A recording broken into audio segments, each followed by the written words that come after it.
Side खबरों के लिए सब्सक्राइब करें फ्लेम मीडिया और उसके बाद बेल आइकन को प्रेस करें ताकि सबसे पहले आपको मिले एक्सक्लूसिव खबरें।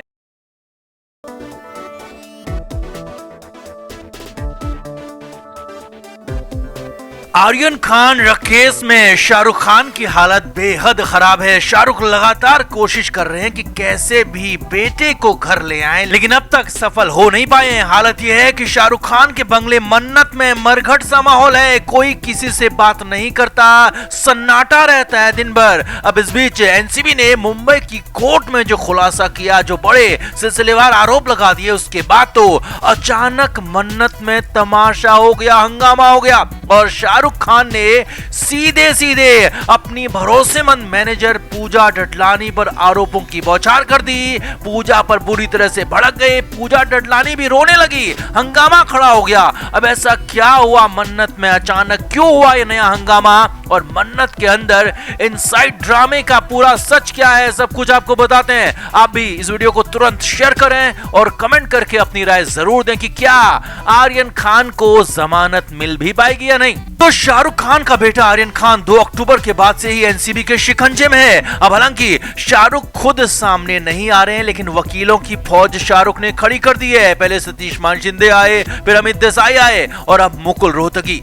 हालांकि राहत कहीं से नहीं मिल रही। अब इस बीच शाहरुख के लिए उनकी मैनेजर पूजा डडलानी हर जगह पहुंच रही है, चाहे वो कोर्ट रूम हो, एनसीबी का ऑफिस हो, वकील के पास जाना हो, हर जगह पूजा डडलानी ही शाहरुख के बिहाफ पे पहुंच रही है और वही सब कुछ देख भी रही है। और शाहरुख खान भी पूजा डडलानी पर काफी ज्यादा भरोसा करते हैं। मगर इधर जो खबर मन्नत से आई, शाहरुख के बंगले से आई, वो हैरान करने वाली है, क्योंकि शाहरुख खान पूजा डडलानी पर ही भड़क गए। जी हाँ, सूत्रों के मुताबिक शाहरुख खान बुरी तरह भड़क गए, चिल्लाने लगे, बहुत कुछ कर दिया, आरोपों की बौछार कर दी और इसकी वजह बना एनसीबी का वो खुलासा या कहें कि वो दलील जिसने आर्यन खान का खेल पूरी तरह से बिगाड़ दिया है। और इन सब में पूजा डडलानी सबसे बड़ी विलन बनकर सामने आ गई है। असल में मंगलवार को हुई सुनवाई के दौरान एनसीबी ने शाहरुख की मैनेजर पूजा डडलानी पर सीधा सीधा आरोप जड़ दिया कि पूजा गवाहों को प्रभावित कर रही है, गवाहों को अपने पक्ष में करने की कोशिश कर रही है। और प्रभाकर सेल को भी इसी तरह से तैयार किया गया और इसी वजह से प्रभाकर सेल ने बहुत सारी बातें एनसीबी के खिलाफ कही, समीर वानखेड़े के खिलाफ कही। अब हालांकि ड्रामेटिक अंदाज में आर्यन के वकील ने साफ साफ कह दिया कि उनका प्रभाकर सेल से कोई मतलब ही नहीं है। जी हाँ, कोर्ट में भी तमाशा हुआ।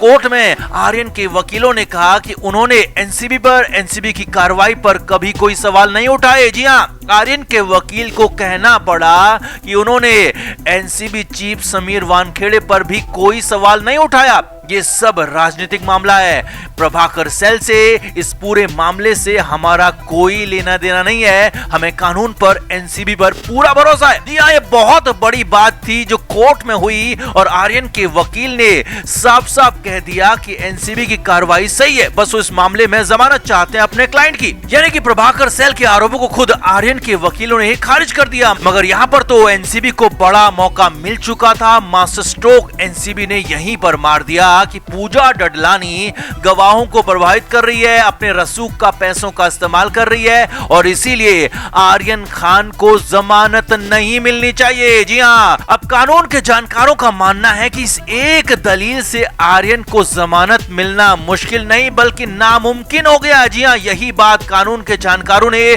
शाहरुख खान के करीबी दोस्तों ने शाहरुख को भी बता दी है। और अब शाहरुख के फैमिली फ्रेंड में शामिल एक फिल्मकार ने बताया कि शाहरुख बेहद परेशान है और खुद शाहरुख ने साफ साफ कह दिया है कि ये बहुत ज्यादा गलत हो गया है, अब आर्यन को जमानत मिलने वाली नहीं है। जी हाँ, शाहरुख खुद ऐलान कर रहे हैं मन्नत में बैठकर कि उनके बेटे आर्यन को फिलहाल जमानत नहीं मिलने वाली है। यही नहीं, सूत्रों के मुताबिक शाहरुख खान इस दौरान पूजा डडलानी पर काफी ज्यादा भड़क गए। शाहरुख ने पूजा से कहा कि जब वो सब कुछ देख रही है तो उसने इतनी बड़ी गलती कैसे कर दी जो कि आर्यन के खिलाफ चली गई। जी हाँ, सूत्रों के हवाले से बड़ी खबर है कि पूजा डडलानी पर शाहरुख बुरी तरह से झल्लाए, चिल्लाए और शाहरुख ने पूजा को बुरी तरह से लताड़ दिया। हालत तो ये हो गई कि जिस मन्नत में बिल्कुल सूनापन, सन्नाटा छाया रहता था, वहां भयंकर तमाशा हो गया, बवाल हो गया। मैनेजर पूजा शाहरुख को समझाती रही, बताती रही कि उसने ऐसा कुछ भी नहीं किया है, मगर शाहरुख ने साफ साफ कह दिया कि एनसीबी ने तुम्हारा नाम लिया है, तुम्हारे नाम को कोर्ट में इस्तेमाल किया है और तुम्हारे ही नाम के आधार पर अब आर्यन को जमानत नहीं मिलने वाली है। जी हाँ, कोर्ट के फैसले से पहले शाहरुख खान ने अपना फैसला सुना दिया कि आर्यन को जमानत नहीं मिलने वाली है और इसके लिए शाहरुख अपनी मैनेजर पूजा टडलानी को जिम्मेदार ठहरा रहे हैं। अब हालांकि पूजा ने गवाहों को प्रभावित किया है नहीं किया ये खुद शाहरुख खान भी नहीं जानते, लेकिन एनसीबी ने पूजा का नाम लेकर ही आरोप लगाया है और पूजा टडलानी गवाहों को प्रभावित कर रही है, ये साफ साफ कहा है, जिसके बाद साफ हो गया है कि कोर्ट आर्यन खान को जमानत नहीं देने वाली है और ऊपर से शाहरुख खान भी पूजा टडलानी पर बुरी तरह से भड़क गए। तो कुल मिलाकर मन्नत में शाहरुख खान और उसके परिवार की हालत खराब है। शाहरुख के करीबी लोगों का कहना है कि शाहरुख की ऐसी हालत उन्होंने कभी नहीं देखी।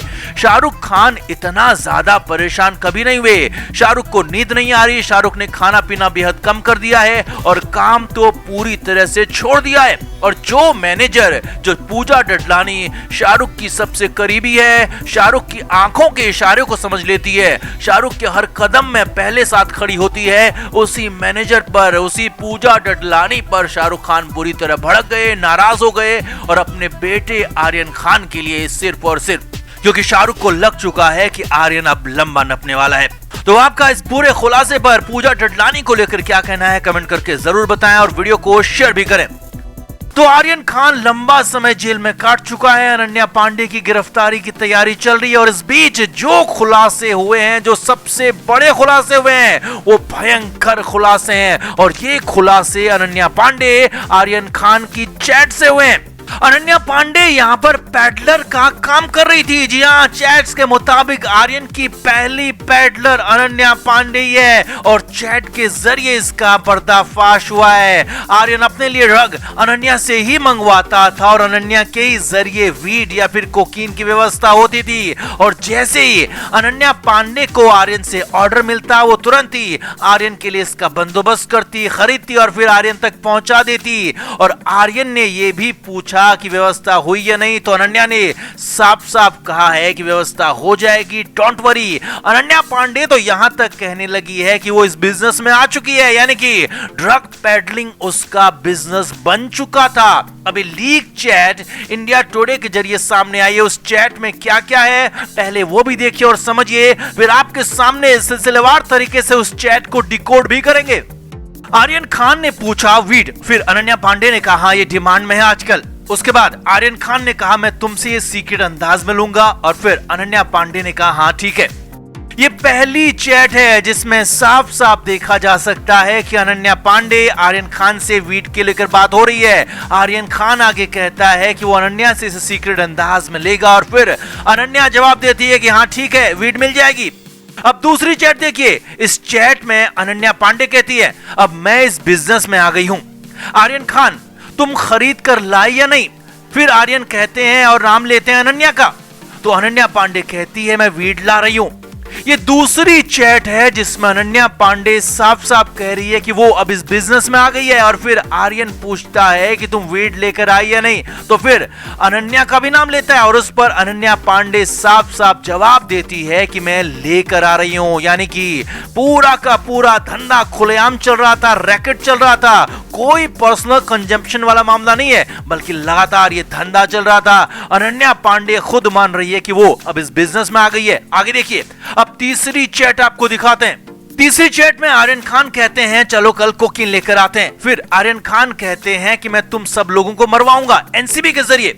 आर्यन और अनन्या ने अपने दोस्तों के साथ एक व्हाट्सएप ग्रुप भी बनाया था और उसकी ये तीसरी वाली चैट है जिसमें आर्यन खान कहता है कि चलो अब कोकीन लेकर आते हैं और फिर सभी को धमकाता है कि मैं तुम सब लोगों को एनसीबी से मरवाऊंगा। यानी कि आर्यन खान यहां पर एनसीबी की धौंस दिखा रहा है, लेकिन सबसे पहले खुद ही एनसीबी के जाल में फंस गया। Flame media report.